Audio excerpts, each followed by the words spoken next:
Welcome back to the Burnout Club, everyone. This is a place where we dissect burnout, one expert and experiment at a time. I'm your host, Patrice Bonfiglio, and today I am joined by Diane Taylor. She is the founder and principal consultant of Glow Leadership. Diane, welcome. Thank you, Patrice. I'm really excited to be with you and your listeners today. Wonderful. So I will tell you, I was especially interested in talking to you as a Canadian because the first person since I've started this burnout experiment that told me that they did not feel burnout and they had never felt it despite having a demanding career was Canadian. So perhaps there's some nuggets that you know about that we don't. But before we get into all that, why don't you tell us about yourself and Glow Leadership? Basically, I help senior leaders develop winning teams and help them in their business strategy around anything people related. Prior to starting Glow Leadership in 2013, I worked in the corporate world as an HR professional for 20 years and had a great experience. Unfortunately, I am not one of the Canadians that has never experienced burnout. And I have to, speak on behalf of my fellow Canadians. I think a lot of them do. That is a nice, rare experience that the first Canadian you met did not, but I don't think that's a true across the board reality. That's perfect. Yeah, thank you. Yeah, debunk that myth right away. Yes. Yes. So, it's quite universal, I'm finding. So what are your top tips for individuals when they're going through your program? Like what's your major theme that you want to get across? So in my leadership development offerings, something that makes me different than other leadership coaches and facilitators is I have always committed to bringing wellness into my programs to weave it in. In my Glow Online Elevate Leadership Performance, which is a 16-week program, we talk about in success pillar number 1, we talk about be a well leader. In success pillar number 3, we talk about overcoming stress. We talk about how humans move through change. So I've purposefully built these in. There's always been sort of a separation between leadership and then, companies are throwing hundreds of thousands of dollars at wellness initiatives that don't land. And it's because they're separate, they're outside. Plus, some of the fatal flaws of the corporate leadership programs that aren't working are because it's not individualized. They're like, oh, okay, here's your, gym membership, everyone. We're going to pay for your gym membership. Well, that doesn't appeal to everybody. And then the other thing is it's not balanced. We're not just physical beings. Going to the gym is not the only answer and not alone going to prevent burnout. We need to look at it from a holistic perspective. So I teach holistic wellness as a proactive way to stop, not necessarily to stop burnout, but also to make stressful situations less stressful. If we're more resilient when we come across a challenging situation, because let's face it, life is hard.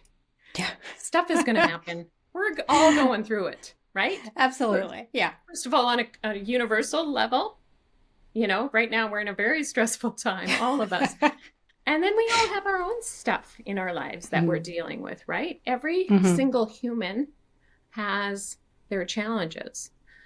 So I approach it from a holistic perspective, the physical, mental, emotional, and spiritual. And then have my students walk through in developing what works in those realms. How can they give back to themselves in those realms to create balance? I love that. And I was combing through your website and I saw that, wellness is a state of being. And I'm interested to know how the students receive that portion of the curriculum or the discussion. Like, is it a difficult bridge for them to cross, or is it something that comes really natural to them? It's interesting because when my students graduate, they all have to do a presentation to their senior leaders and share their top 2 takeaways from the program, how they applied that, what did they learn? How did they apply that? And what Mm-hmm. was the outcome? Mm. And so over the 16 weeks, there is a lot of different things. Like within each module, there could be 3 or 4, learning outcomes. I would say that probably 45 to 50% of my students talk about one of the wellness pieces as one of their top takeaways. And that has increased post-COVID. It's even more Oh, so really? now, that the desire to have this understanding, because no one is teaching us how. We live Mm-hmm. in a society where you get sick and you go to the doctor, who we perceive in our society as God, and they write us a prescription because that feeds the economic, reality that Mm-hmm. we have some big companies that are protected because they pay for election campaigns.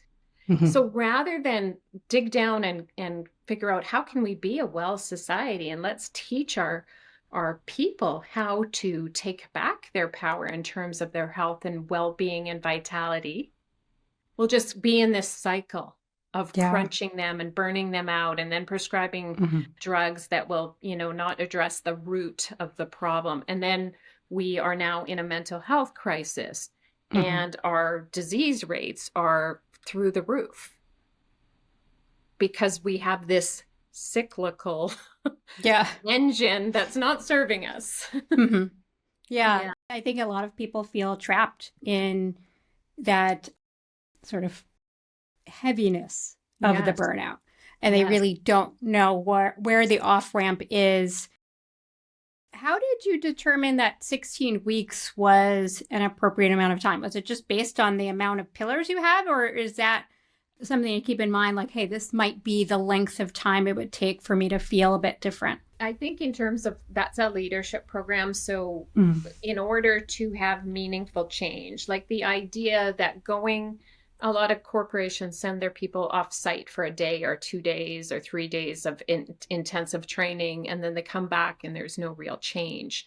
Mm-hmm. My program is designed to drip digestible bites of information over Mm-hmm. time and layer them one by one to Mm-hmm. create not only learning, but meaningful change and meaningful outcomes. Mm. So I felt that that was the right time frame. And I Yeah. am with them through that time. We do group coaching calls. They do their lessons online. It's a Mm-hmm. hybrid program. And then I'm with them, coaching them through email and coaching them through group coaching calls. So it's a great experience. And they also, because we do it in cohorts within organizations, they build Mm. relationships with their peers, and there's an understanding that I'm not alone. They're Yes. doing this journey to take their power back, to increase their confidence, to become better leaders, to become more well humans. And Mm-hmm. my philosophy is you can't be a better leader if you're not a more well human. Yes, exactly.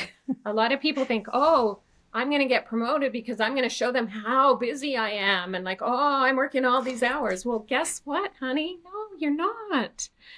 Yeah. Showing up as frazzled and that you need to work more hours to get your job done isn't buying confidence in me to give you more responsibility. It's Mm-hmm. saying to me, they can't even handle their own job. Yeah. So, Yeah. It's there's, interesting how there's that, like, the perception is off with yes, so many people. Yeah. yeah, it is. Now, it's so interesting when someone like yourself is creating a program and founding a company. Can you talk a little bit about that? So, when you decided, okay, my corporate career is going to be done and I am going to establish something of my own because I have something amazing to give. Did you feel burnout when you were building this company? And can you just talk a little bit about that process for people who are more entrepreneurial in nature? Right. So I think I was experiencing burnout just prior to starting my company. And just to clarify with everyone, I didn't start my company after, some thoughtful planning, but not really like, okay, I'm going to build this company and, I'm going to step out and I'm going to, put my 2 years of income in the bank and Mm. and then step into this. I started my company after working for one of Canada's largest retailers. Mhm. And in 2012, my year started with my father passing away to return home to learn that me and my team were going to be responsible to eliminate, close 5 big box locations in Western Canada, which impacted thousands of people's jobs. Mhm. After we completed that, I also eliminated 5 support departments from my home office in British Mhm. Columbia and moved them to another province, eliminating hundreds of other jobs. Mhm. Then I had to reduce my team by 2/3. And then there was 1,000 managers over a certain pay level that were eliminated, which included myself. Wow. 2012 was my year of burnout. I Yes. was completely burnt out. And then, I decided I was going to take that opportunity to start my own company. I knew this was coming. Because I was in HR, no one had told me, but it's kind of obvious. Right. Yeah. You Um, so know. I, s- yeah, I started to build a blog, which then became my website. So I had that going, but I sort of started entrepreneurship with Mm. being burnt out and a little bit delusional about what entrepreneurship was going to be. Mm. In the corporate world, I had the fortunate experience of being recognized as HR Professional of the Year because my own team nominated me for that honor.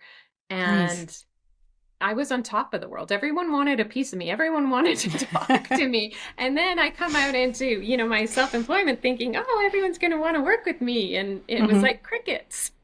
Oh no.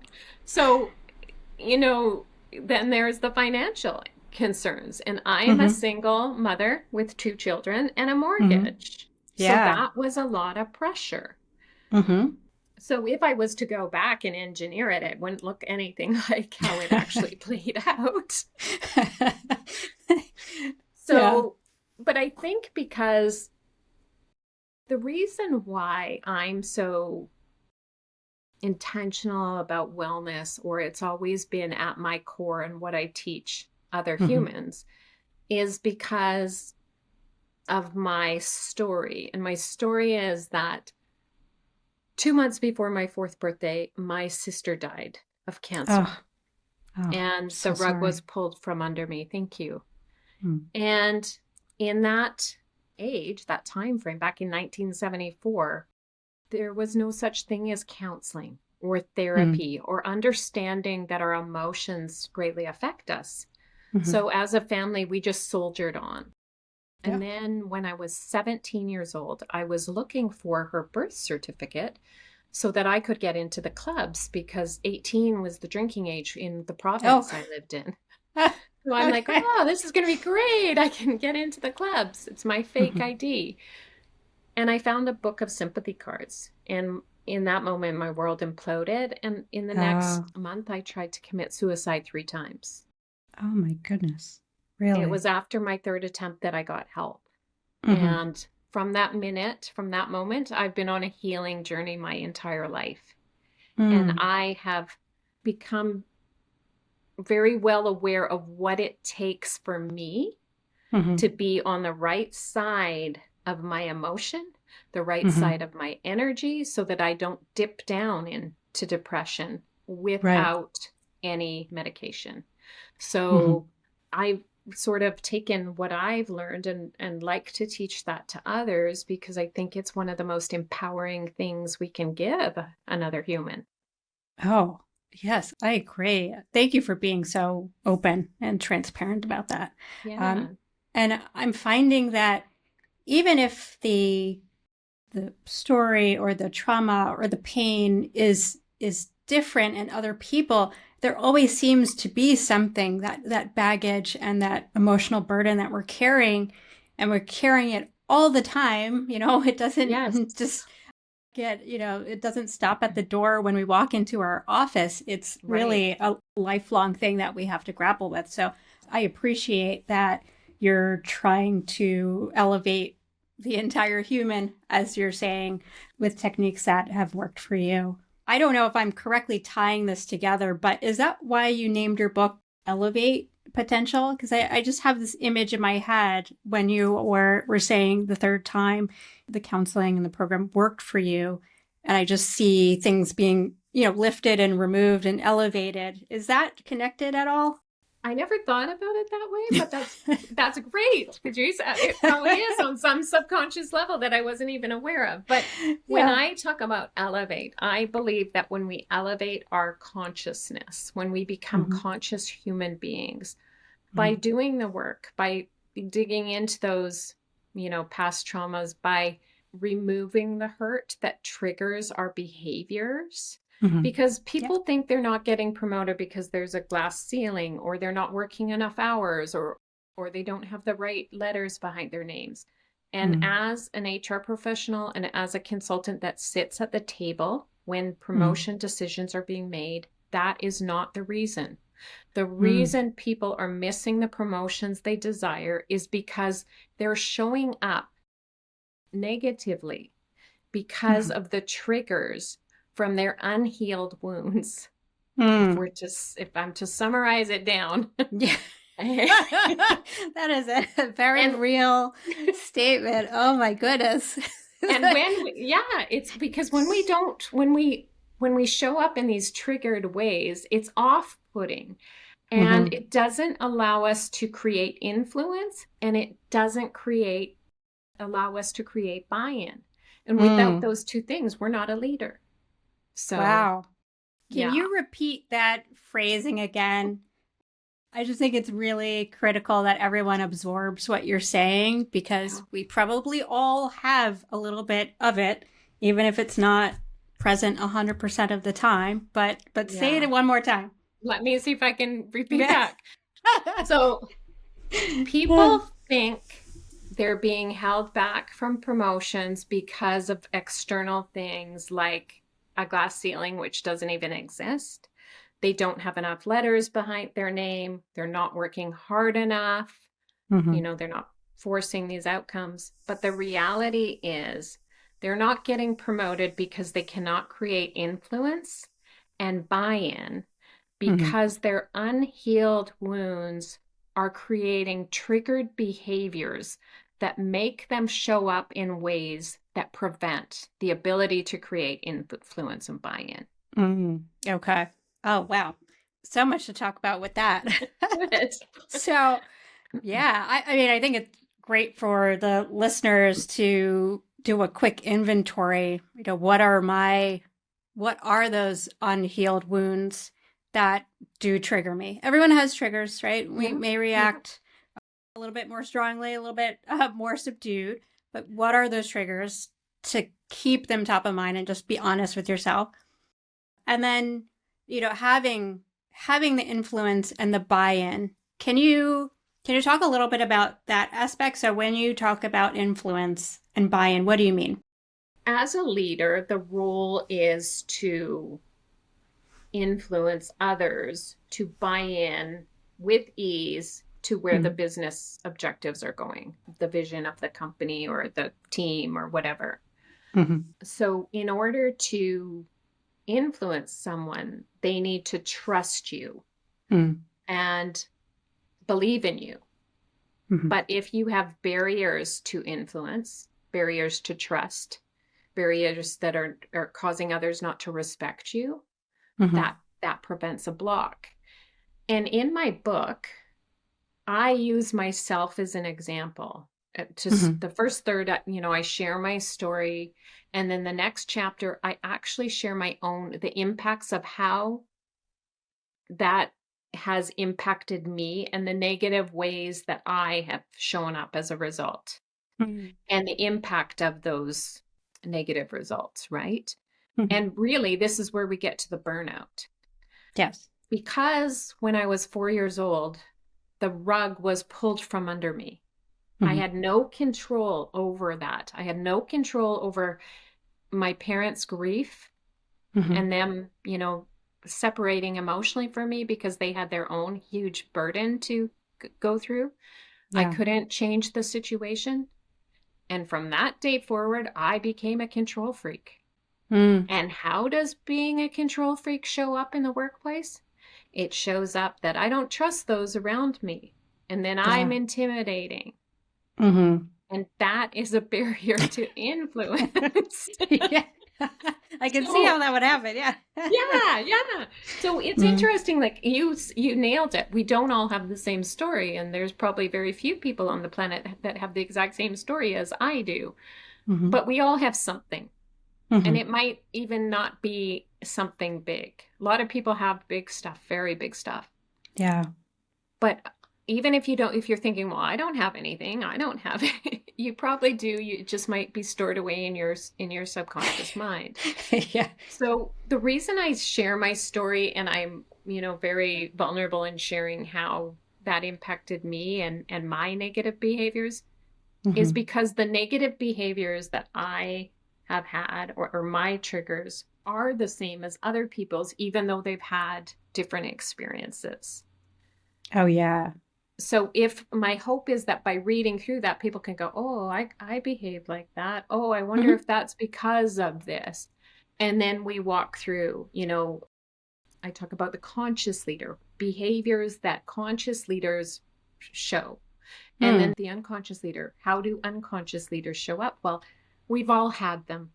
Yeah. We've all experienced the unconscious leader, and we can say, oh yeah, that reminds me of that boss or that boss, right? It's easy, but the power is when we can say, oh, I kind of do that too. I wonder where that's coming from.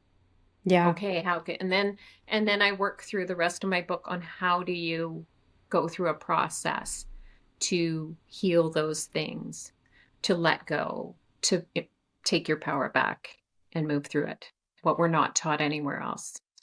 Yeah, that's fantastic. It's so empowering, I think, on the emotional side. And also, you really see how it unlocks your career, right? Like you're saying, you're really limiting yourself. So it's nice when there's a harmony between I am getting a benefit to me, regardless of if I never had to work a day again. And let's say I win the lotto, I am still elevating myself and removing that burden. But if I do have to work, then I can go as high as I want. Right. And exactly. When we work on ourselves and we create more wellness and balance within ourselves, it affects every single aspect of our life. So my recipe, if someone says, how do you be more successful? Get more well, create more balance, right? Yeah. It's in the balance where we create ease and things just come to us and we're not pushing out, In my corporate career, I worked in a lot of male-dominated industries. So I started to emulate male leaders, and that combined with my control freak natures, I was forcing outcomes. And that's what led to burnout, right? Forcing outcomes, pushing, rather than just facilitating, empowering those around me to do their best job, which would lift me up. I wasn't there yet. So, yeah, I think that's a powerful question, because I've had tons of times like where I just feel so exhausted, with a project or with something that's going on, and to ask yourself, really, where is the exhaustion coming from, right? Like, is it part, like, is there any part of this that I am, manufacturing because I think it's the right decision or mode or way to go about it? And can I actually try a different way? So yes, right. It's a great reminder. And probably 50% of the exhaustion is coming from the belief that I'm not good enough, so I have to work harder. Yeah. Right. That lack of belief in ourselves from whatever is unhealed that makes us not understand that we are perfect, divine human beings. I talk to so many people that circle back to that same theme, that you have to get over that hurdle, right? That's because it does not serve you whatsoever. It's really across the board. Men, women, it doesn't matter. Everybody seems to have a nugget of that. And before you started talking about that, you mentioned the word balance. And I think every time that word comes up, people are always fascinated about, like, can you balance? How do you balance? Can you talk a little bit about that? Yes. We always say, is work-life balance bogus? Well, and Mm-hmm. that's because the concept of work-life balance and the model that we use, if we were to put work on one side and life on the other, it's an inaccurate model that Yeah. starts us off with failure from the top. Mm-hmm. So we have to understand that the circle is life. Yeah. That entire pie is life. Mm-hmm. And work is simply one of the relationships we have in our life. We have a relationship with our work, with ourselves, with our partner, with our family as a whole, with each individual child, with our friends, with our community. We have all these relationships. Mm-hmm. But we have decided to put work on one side, life on the other. When two teams play each other in a sport, do you ever get two winners? No. You could get a tie, but that's not really a win. Yeah. So this model will never create a win. So that's one of the problems that's preventing us from achieving balance, is the model. The other thing is we're very empowered to look outside of ourselves. What is the next greatest, pill, the supplement, Yeah. we are spending billions of dollars on supplements. It's if you want to start a business, create the next supplement that's going to make us feel good, because we'll all buy it, right? We're looking outside of ourselves for answers when everything we need to know isn't inside. And if you think about just, if you're standing with both feet flat on the ground and standing up straight, you are in balance. The minute you lean outside for something, an answer or a direction, or someone pushes you off, you're losing balance. But if we come back within to ourselves, where everything we need to know is there, and we trust that, and we learn to use that, that's a really great way to create balance. So, and then, there's different ways to look at balance. I use the physical, mental, emotional, spiritual model, but I also use the yin and yang energy model, because within each of us human beings, male or female, or however you choose to identify, there is masculine and physical energies. And when we can create balance in that, harmonies, that creates balance. So for me, in my corporate career as a woman, in order to advance, I felt that I had to be more yang-based energy. I had to emulate the men that were the leaders that I looked up to, in order to advance my career. So for most of my corporate career, I shun away my divine feminine energy. I love astrology. I love spiritual things. But do you think in my corporate male-based industries, I was going to let anyone know that was my deep, dark secret? They might think I'm a witch and burn me at the stake. So history is not favoring you. Yeah. No. So I pushed that away. I pushed that away. And I was lacking balance because I wasn't bringing forth my superpowers, my beautiful divine feminine energy. So, some of my clients today still think my astrology stuff is woo, but they know about it and I'm not hiding it. Yeah. I think it's very easy to filter out something that you don't identify with. But I think when we view it ourselves, we're like, oh, this is just going to kill everything. Right. Yeah. In reality, people just don't really care. Right. They'll just move right on if it's not connecting to them. Exactly. That's a really good example, especially as a woman. You kind of, oh, do I contort? Do I fit? Like, how do I actually get this balance? And just show up. It takes a lot of energy to hide yourself. Yes. To not be authentic. Right. To try to put yourself into a model or, a box that you think is going to be the right fit to get you ahead. Yeah. It's not an effective way. Yeah. And that ties back to the exhaustion that you're saying leads to burnout. Yes. Yeah. It's that is another example. Right. Now, I'm also interested in the ways the different generations are experiencing burnout. And I know you speak about having two adult children. How do you pass along this information to them or their experience? Is there anything, because there's a lot of parents that listen to this podcast of varying ages. So is there any tip that you have for them about how to have this conversation to maybe prevent them from going down the burnout path that we have? Yes. I think the generation thing is really interesting because it's my belief that with every generation, there's more consciousness. So the way I explain this is my grandmother was 3 years old when she came to Canada, and they were literally pioneers in the middle of the prairies building things. So they established domain over the physical realm. Then that enabled, my mother was born into a home in a community and didn't have to change countries and like dig in the ground to start building a house. That enabled her to move up to the mental realm, and she trained to become a nurse, and it was okay to have thought, and her generation really asserted in terms of equality.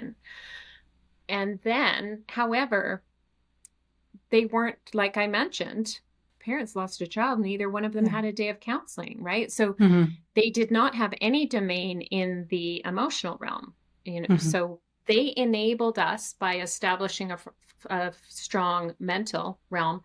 My generation, the X's, now are feeling more comfortable in the emotional realm. What we desire in our partnerships is significantly more than what our parents. People say, well, why is the divorce rate so much more? Well, we want different things. We want like closeness, connection. That's meaningful to us. We don't just want someone to physically live with and, so that creates emotional, so I have been to counseling. Yeah. So now my children come along and I've opened up the spiritual, the emotional, spiritual. So they are much more conscious than I am. I have protected them on some levels, but if I'm sad, I can say to them, I'm feeling sad because of this. Yeah. Right. Or I'm really excited about this. It really makes me happy to know that, right? And, I'm proud of you. So they've been marinated in freely speaking about emotions. When I chose to get divorced, they were in counseling. They started counseling as children. Both of them to this day know if they need to have someone to talk to outside of me, that they can do that. And there's no shame around it. Right. So you can see that through the generations, we're ascending the levels of consciousness. The younger generations, they have a lot more pressure with social media. Yeah. That has created a whole new level of anxiety that has never been seen before. Yeah. So they need to take better care of themselves. This generation is really facing a crisis of, I might never be able to own a home. There's lots of them that won't be able to own a home. The baby boomers worked hard and stayed at their jobs forever because they were just getting their check and paying their mortgage, and that worked for them. The new generations, well, I don't know if I'm going to do that, so I might as well go travel. Yeah. And experience the world and fill up my soul, because now I'm attached to the spiritual realm. So feeding my soul, I understand that's very critical to my well-being. Plus, I now have the internet, so I can see all these places to go. So definitely the generations, right? So I think with each generation, there's advantages and disadvantages to our well-being. The thing is that I would say to anyone is, don't judge other generations. They're just different. And just because something's different doesn't mean we need to fear it. because that energy you're fearing another generation or judging another generation is making you exhausted and burnt out. Tying it all back. Exactly. That's great. Yeah, that's so good. Yeah. So now, is there any last story or theme or kind of call to action that you want to leave the listeners with? So first of all, if you're at this point of the podcast and you've been committed to listening to Patrice and her great content, congratulations. You're doing the right thing. You're growing and you're learning, because we're either growing or we're dying. So just by listening to this podcast, you're growing. You're obviously, on the side of consciousness. You're not alone in your sad days, in your days when you just want to go and climb under the covers and do nothing. And that's okay. Just make sure you give yourself a short leash and then you turn it around. You get yourself back out and you do small things. You go for a 10-minute walk. You bring yourself back out. You eat something healthy. You listen to a meditation. Do something for yourself, because the power resides within you. Nobody can do this for you. It's 100% up to you. And when you take that authority back, you can have the most amazing, joy-filled life. And the fact that you're here with us now means that you're ready for it. So go get it. Oh, I love that. What a phenomenal ending. Oh, Diane, thank you. It's been a pleasure talking to you. So many tidbits. I can't wait for the reels to come out for this so people can listen to them. I would love to stay in contact and hear more about Glow Leadership and all of these interesting programs that you have going on. So, yes. Yeah, and you'll link the book in, Yes. if someone's needing help or guidance, I think, it's a great roadmap that can help you get there, at a very reasonable cost. So that's a great resource too.